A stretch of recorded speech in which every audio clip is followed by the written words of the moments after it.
রাস্তায় পড়ে থাকা টাকা উঠালে কি গুনাহ হবে এবং এই টাকা কাকে দিতে হবে? ভাই, রাস্তায় যদি কোনো কুড়িয়ে পড়া জিনিস পাওয়া যায়, আপনি 10টা টাকা পাইলেন, 5টা টাকা পাইলেন, একটা কয়েন পাইলেন বা কোনো কিছু পাইলেন, এটা যদি উঠানো হয় তাহলে কি করতে হয়? কি করতে হয় বলেন? আমাদের দেশে অনেকে বলেন যে রাস্তা থেকে কোনো কিছু কুড়ানো, হারানো কোনো জিনিস যদি আপনি উঠান, কারোর হারানো, কারোর পড়ে গেছে, আপনি উঠাইছেন, তাহলে যেটা উঠাইছেন ওটা ডবল দিতে হবে। এরকম একটা মাসালা আপনারা শুনছেন না শুনেন নাই? এই মাসালাটা কেউ একজন বানাইছে যাতে করে কেউ ভয়ে আর কারোর টাকা পয়সা না তোলে।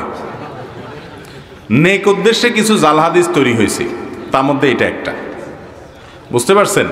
অথচ কোরআন হাদিসে কোথাও কথা বলা হয় নাই। তা আপনি এক কাঠি আগ বাড়িয়ে কেন এরকম নিজের মন গড়া মাসআলা বলবেন? এটা জায়েজ নাই, গুনাহের কথা। এ ধরনের কথা বলা যাবে না। যদি রাস্তায় কোনো কিছু পড়ে থাকে দেখেন আপনি, জিনিসটা যদি খুব তুচ্ছ হয়, সামান্য হয়, ধরেন কথার কথা 2 টাকার কয়েন, এটা যার হারাইছে সে আর এটা খুঁজতেও যাবে না, আপনি জানেন খুব সামান্য জিনিস, তাহলে সেটা আপনি নিজে গরিব হলে গরিব খেলেন বা কোনো গরিবকে আপনি দান করে দিলেন। আপনি নিজে গরিব হলে আপনি নিজে খেয়ে ফেলতে পারেন বা কোনো গরিবকে দান করে দিতে পারেন। আর যদি জিনিসটা দামি হয়, ধরেন আপনি 1000 টাকা পাইছেন, 2000 টাকা পাইছেন, মূল্যবান কিছু পাইছেন, যেটার মালিক এটাকে খুঁজে বেড়াবে আপনি জানেন, তাহলে সেক্ষেত্রে এটা নেওয়ার পর আপনার দায়িত্ব হলো চতুর্পাশে ভালো করে ঘোষণা দেওয়া, ভাই এই জায়গা আমি কিছু টাকা পাইছি, কার হয় নিয়ে যাবেন। দীর্ঘদিন আপনাকে ঘোষণা দিয়ে যেতে হবে, যেতে হবে, যেতে হবে। কোনোভাবেই মালিক আর পাওয়া যাচ্ছে না, কোনো হদিস নাই, কোনো আলামত নাই, কোনো কিচ্ছুতেই পাচ্ছেন না, আর আশাও নাই।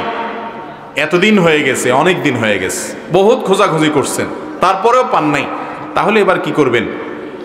এই টাকা কোনো গরিব, কোনো অভাবী, যাকাতের হকদার মানুষকে দিয়ে দিবেন। ওই ব্যক্তির তরফ থেকে, যে আল্লাহ এই টাকার যে মালিক, তার তরফ থেকে আমি দান করে দিলাম, সবটা তার অ্যাকাউন্টে জমা হবে। আর আপনি যদি এরকম করেন যে আপনি ওইটা নিয়ে একটু খুঁজলেন, খোঁজাটা এমনভাবে খুঁজলেন যাতে কাউকে না পাওয়া যায়, এই টাইপের খোঁজা খুঁজলেন, হ্যাঁ? ওই যে একজনের বলে মুরগি হারায় গেছে আর আরেকজনে পাইছে, পাওয়ার পর মুরগিটা নিয়ে সে খুঁজছে, তো খোঁজার সময় সে বিরাট জোর করে আওয়াজ দেয়, একটা মুরগি পাওয়া গেছে। এমনভাবে পাওয়া গেছে বলে যে এটা আর কেউ শুনে না। সবাই মনে করে কি জানি কি একটা মুরগি বেচা হবে না কি, পরেরটা আর মানুষ শুনে না। তো এইভাবে সারাদিন ডাকি ডাকি আসি, এরপরে আসি বলে, হুজুর আপনার কথা অনুযায়ী আমি আজকে বহুত চিৎকার দিয়ে দিয়ে ডাকছি, কোনো মালিক টালিক পাই নাই, এখন আমি গরিব মানুষ, আমি খাইতে পারি কিনা। তো এরকম মাসালা ঘুরে যদি খান তাহলে কিন্তু জায়েজ হবে না।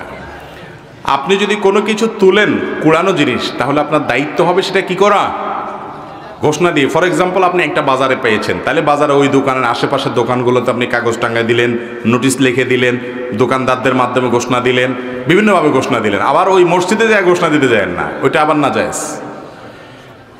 এরপরেও যদি না পাওয়া যায় তাহলে সেক্ষেত্রে কোনো গরিব মানুষকে দান করে দিবেন। আপনি নিজে খুব অভাবী গরিব মানুষ হলে আপনি নিতে পারেন, খেতে পারেন, যদি মালিক পাওয়ার আশা একদম না থাকে। তাহলে ভালো করে খুঁজতে হবে এবং দিতে হবে। এখন কথা হলে কুড়ানো জিনিস ধরা ঠিক না বেঠিক, এটা নিয়ে আরেকটা আমাদের মধ্যে ভুল বোঝাবুঝি আছে। অনেকে মনে করে না, কোনো জিনিস পড়ে থাকলে এটা ধরা উচিত না, ধরলে বরং ঝামেলা। যদি এটা আপনি না নিলে বরং আরেকজন মানুষ নিয়ে এসে খেয়ে ফেলবে, অসৎ মানুষ, এরকম মনে হয়, তাহলে আপনি বরং নিবেন। একজন একটা মোবাইল ফেলে গেছে, আপনি দেখেছেন, আপনি জানেন যে আপনি হারামটা খাবেন না, আপনার মধ্যে আল্লাহর ভয় আছে, আপনি খুঁজি মালিককে দেওয়ার চেষ্টা করবেন, আর আপনি না নিলে বরং অন্য কোনো লোক নিয়ে যাবে যার মধ্যে আল্লাহর ভয় নাই, এইরকম আশঙ্কা হলে আপনার জন্য বরং সেটা উঠানো উচিত। কথা কি বুঝতে পারছি? ওইটা বরং আপনি তুলে নিবেন, কারণ আপনি না নিলে ওইটা আরো নষ্ট হবে, তসরুফ হবে, সেজন্য আপনি তুলে নিবেন। আর যদি এরকম না হয় তাহলে সেক্ষেত্রে আপনি এটা ধরা না ধরাটা আপনার ইখতিয়ারের ব্যাপার।